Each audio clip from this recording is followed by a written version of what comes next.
நாம் இறந்த பிறகு நம் மீது உண்மையான அன்பும் பாசமும் வைத்திருந்தவர்கள் யார் யார் என்று பார்ப்பதற்கு நாம் இருக்க மாட்டோம்.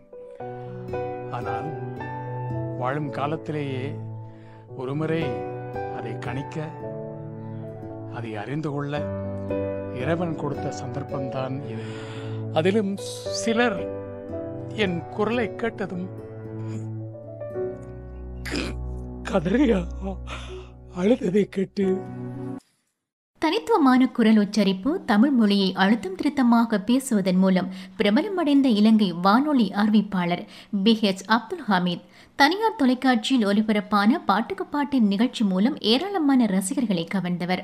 இந்த நிலையில் அப்துல் ஹமீது உடல்நலக் குறைவால் காலமானதாக சமூக வலைதளங்களில் நேற்று தகவல் பரவியது. ஆனால் இது வரும் வதந்தி என அப்துல் ஹமீது காணொலியொன்றை வெளியிட்டுள்ளார். அதில் ரசிகர்கள் தன்மேல் வைத்திருக்கும் அன்புக்கு கண்ணீரோடு நன்றி கூறியுள்ளார்.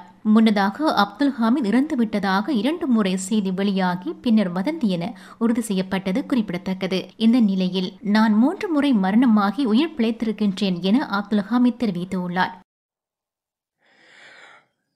நம் எல்லோரையும் படைத்த ஏக இறையின் திருவருள் உங்கள் அனைவர் மீதும் பொழிவதாக.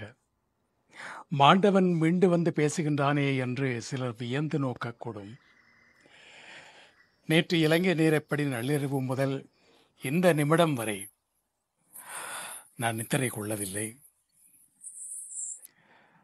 அந்த விஷமச் செய்தியை கேட்டு 1000 பல்லாயிரம் அன்புள்ளங்கள் தொலைபேசியில் என்னை அழைத்து என் குரலை கேட்ட பின்புதான் நான் உயிரோடு இருப்பதை நிச்சயப்படுத்திக் கொண்டார்கள்.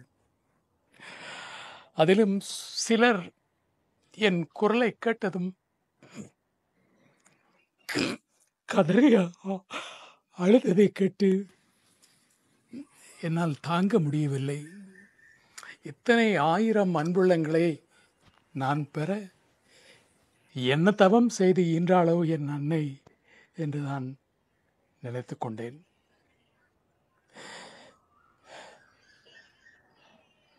நேற்று இலங்கை பத்திரிகைகளில் ஒரு கட்டுரையை நான் எழுதியிருந்தேன். அந்த கட்டுரையின் ஆரம்பம் இப்படித்தான் இருந்தது: மரணம் மனிதனுக்கு தரும் வரம்.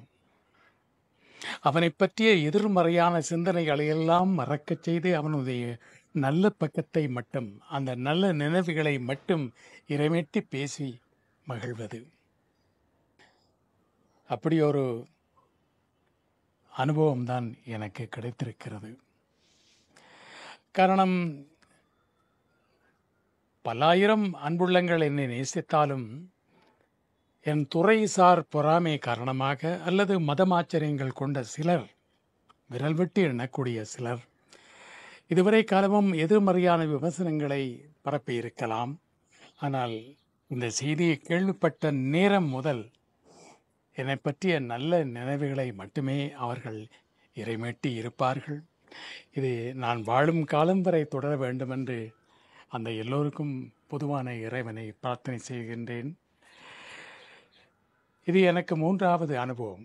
ஆம், செத்து பிழைப்பது. முதல் அனுபவம் 1983ஆம் ஆண்டு இனக்கலவரத்தின் போது என்னையும் என் மனைவியையும் உயிரோடு கொளுத்தி எரித்து விட்டார்கள் என்ற வதந்தி இங்கு மட்டுமல்ல, தமிழகத்திலும் பரவி தமிழக பத்திரிகைகளிலும் கேரளத்து மலையாள பத்திரிகைகளிலும் வெளிவந்ததை என்னுடைய வானிலைகளில் வழிப்போக்கன் என்ற நூலில் பதிவு செய்திருந்தேன்.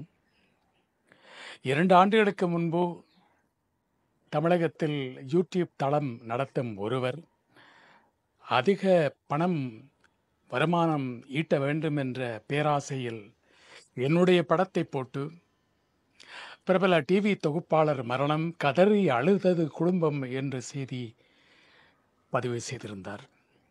அது 2வது முறை. இது 3வது முறை. ஆகவே 3 முறை நான் உயிர் தெழுந்திருக்கின்றேனா என்று நகைச்சுவையாக எண்ண தோன்றுகிறது. நாம் இறந்த பிறகு நம் மீது உண்மையான அன்பும் பாசமும் வைத்திருந்தவர்கள் யார் யார் என்று பார்ப்பதற்கு நாம் இருக்க மாட்டோம். ஆனால் வாழும் காலத்திலேயே ஒருமுறை அதை கணிக்க, அதை அறிந்து கொள்ள இறைவன் கொடுத்த சந்தர்ப்பம்தான் இது. ஆகவே இந்த செய்தியை முதலில் பரப்பியவருக்கு எத்தனையோ பேர் சாபமிட்டிருக்கலாம். அந்த சாபங்களில் இருந்து அந்த மனிதரை காப்பாற்றும்படி அதே இறைவனிடம் நான் வேண்டுகின்றேன். ஏதோ ஒரு நன்மையை செய்திருக்கின்றார் அவர். ஆகவே அன்புள்ளங்களே, எனக்காக பிரார்த்தனை செய்த அனைத்து உள்ளங்களுக்கும் என்னுடைய நெஞ்சார்ந்த நன்றியும் வணக்கமும். நன்றி. டிவிஐ யூடியூப் சேனலில் இணைந்திருக்கும் நேர்கள் அனைவருக்கும் எமது நன்றி. எமது காணொளி தொகுப்புகளை தொடர்ந்து நீங்கள் பார்வையிடுவதற்கு கீழிருக்கின்ற பெல் பட்டனை அழுத்துவதனூடாக நோட்டிபிகேஷனில் பல காணொளி தொகுப்புகள் உடனுக்குடன் உங்களை வந்து சேரும். அருகில் இருக்கின்ற முக்கிய காணொளி தொகுப்புகளையும் பார்வையிட தவறாதீர்கள்.